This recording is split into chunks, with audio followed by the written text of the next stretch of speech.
Not a whole. Seth, Derek, what's going on, brother? not a whole lot. How you doing, man? Snowy and windy in the mountains and outside of Boone. That's what. Yeah, we just drove through there about 4 hours ago, and Oh, you kidding? it was snowing. Yeah, yeah, or not there exactly, but that region. We were in Nashville last night, so we drove through the night and definitely hit some snow. You came in on 40 then, I guess. Yep. Well, cool, man. How's everything going? Everything's going well. Going great. Just here at the top of a couple of weeks off the road, so yeah. So I'm good. About to get a little balance, you know. You know, I go back with you guys a long way. I remember when you played Appalachian Uprising years ago. Yes, absolutely. And that's where I got to know Jessica Lee Mayfield, because her Phelan band always played that one. Man, yeah, that goes back a little way for sure. And it's back when you had the soft show and the rowdy show. Yeah, right. That early rowdy show was fun, and then you would do the mellower show, but then you just became your own thing. We try to be open to inspiration, you know, and we are, and we consciously stay open to the reality that we're changing, you know, like we're changing just like you're changing, you know, Derek. It's unnatural to try to keep your heart or your enthusiasm or your I don't know, like to keep any part of you locked in is it's unrealistic, you know. So I think the way we've changed as a band is just a reflection of our willingness to accept what is real, which is that we're not who we were then, you know, and right. There's a part of us that's still you know who we were then, but you know we're different people, and that's a good thing, I feel like. You know, man, one of the last times you came to Merlefest, it showed me a lot because it was a Sunday and it was pouring down rain and the crowd still showed up, which showed a lot about your following. Oh man, yeah. You remember that day, I'm sure. Well, I mean, you know, the folks that support our music and that champion us are, they're a really special bunch, and we're aware of that, and we're reminded of it almost on a nightly basis. So there's a lot of folks that we see often and recognize, you know, and then there's a lot of folks that we don't get the chance to say hello to face to face and shake hands with, but we can feel their love, you know, and feel that energy, and yeah, that, you know, Merlefest is it's a great place for a culmination of that for us. We've had nothing but great experiences kind of coming up through the years, and Merlefest always being this very home-like atmosphere for us. And not a lot of people are standing in the rain in ponchos like that, and there was a big crowd too. You're exactly right. It's an amazing thing. I don't know if I'd be standing in the rain watching it.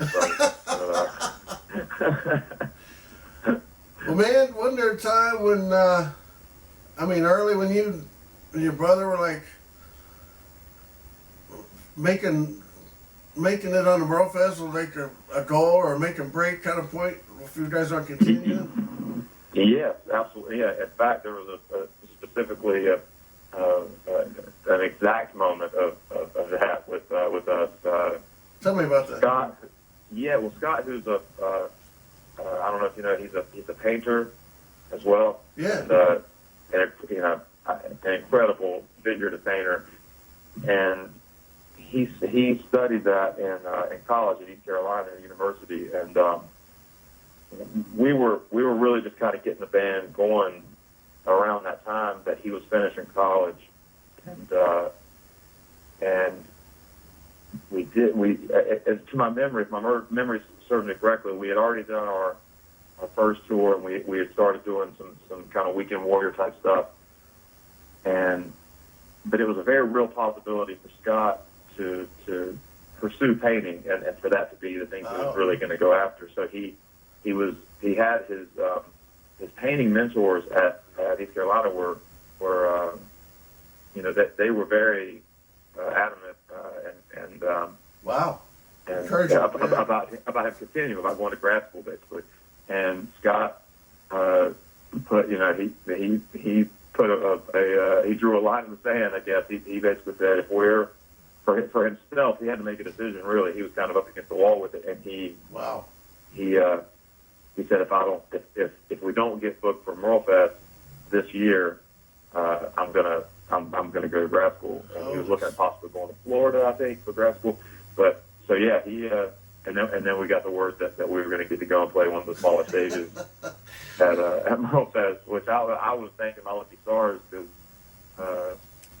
I wasn't going to grad school. I wanted to keep going. I wanted to keep going with the band. What was your last day job back then? I worked for, and Scott worked for as well, on and off, but for a janitorial / carpet cleaning service. Wow. So, and I did that for 7 years. So, Bird Carpet Floor Services was the name of the place. So. Well, then you did luck out. So what? You did luck out. I mean, thinking about what you've done, if you went. Yeah, and I don't know what the next step would have been had that not happened, but I do know that Merlefest, for that reason, for that moment in time, it really represents a great milestone and a kind of a turning point for us, where it was like we were in it, but then we were all in. How'd you get the great idea to do a Doc Watson set, man?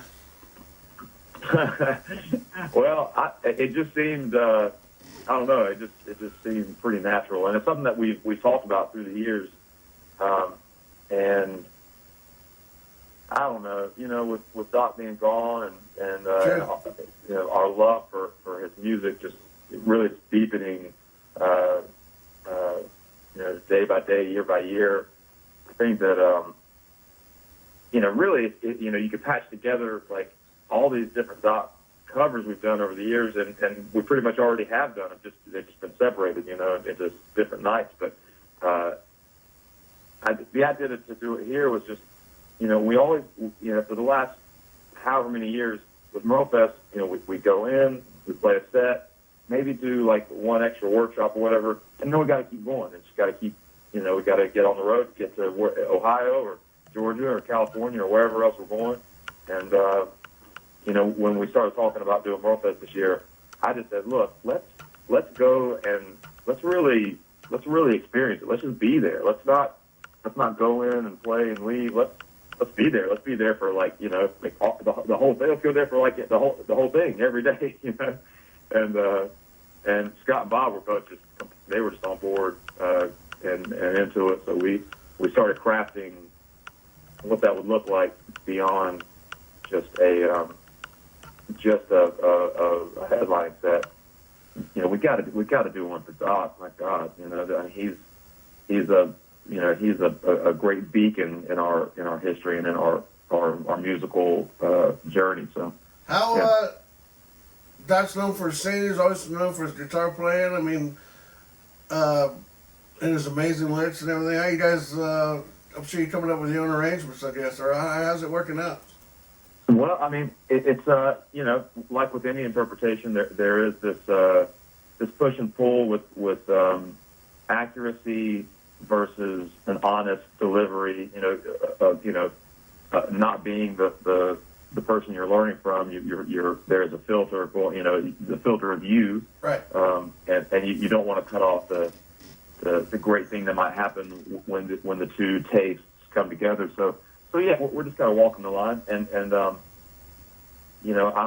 I've been working up one of his that's the full on like Doc Watson classic and really kind of lightning speed. Yeah, and that's not my wheelhouse, So I've been working on that for a few months, and woodshed. And, Doc.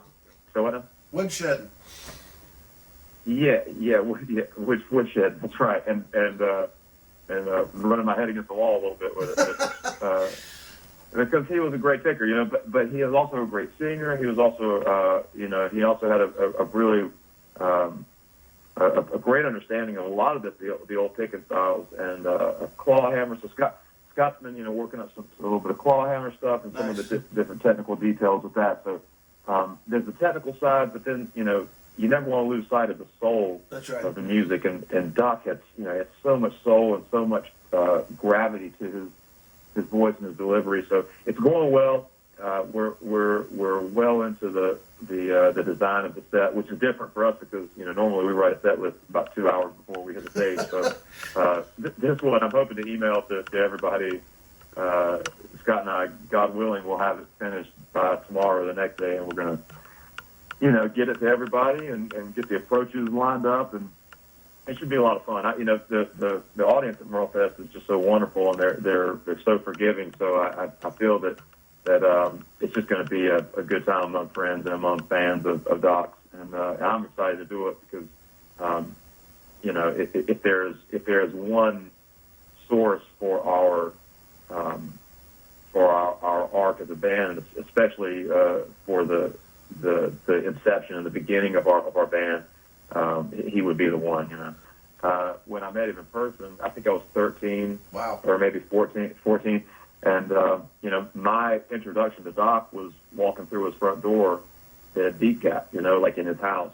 Oh, no shit. And, and so, meeting him and Rosalie and sitting down in his living room and he basically gave me a guitar lesson right there. Oh, crap. Yeah, and at the time it was just like, this is really cool, but I didn't, at 13 or 14, can you really understand? I don't know that I could really understand what was occurring, but, we're talking right now, Derek. How do you feel about it now? Yeah, he's gone. And I now understand it as a major, a kind of a hard left turn in my trajectory, and a natural turn because this is where I'm from, and it's only natural that a North Carolina that's right. Juggernaut like Doc Watson is going to make its way into your musical understanding if you're someone that's studying the acoustic guitar or American roots music. But I was on a different path. I throughout the 80s as a kid, I liked Michael Jackson and whatnot, but I was, the only thing that I really loved, really listened to was Pink Floyd and Hendrix. That's right. and Zeppelin. So I was all wrapped up in music that really had ended in the decade before I was born. So to me, current music, I wasn't really into the current music so much until Kurt Cobain and Soundgarden and everybody kind of hit. So to have that time with Doc was kind of a grounding experience for my life, and it was kind of an eye-opening experience to really see not only what I'm drawn to musically, but kind of where I'm from. So years from now, you're going to be saying you spent time with Doc Watson. The more years that go by. When I'm in my 70s, that's going to be a mind-blowing story to tell. It is. Yeah. Did you enjoy playing Boone last year? Yes, absolutely. I haven't had a bad time playing in the mountains of North Carolina or anywhere in North Carolina as far back as I can remember, from playing Murphy's all the way through playing last year. You played Murphy's. No shit. No doubt. All right, brother. Well, you doing the right thing. Zach Brown grew up going to Merlefest and just hanging out. Jerry Douglas and Transatlantic Sessions. It's going to be a good year to hang out. So yeah. Yeah, we're not going to be messing up by being there, and we're excited about it. And we'll be excited to see you there, Derek. Appreciate it, brother. Thank you, man.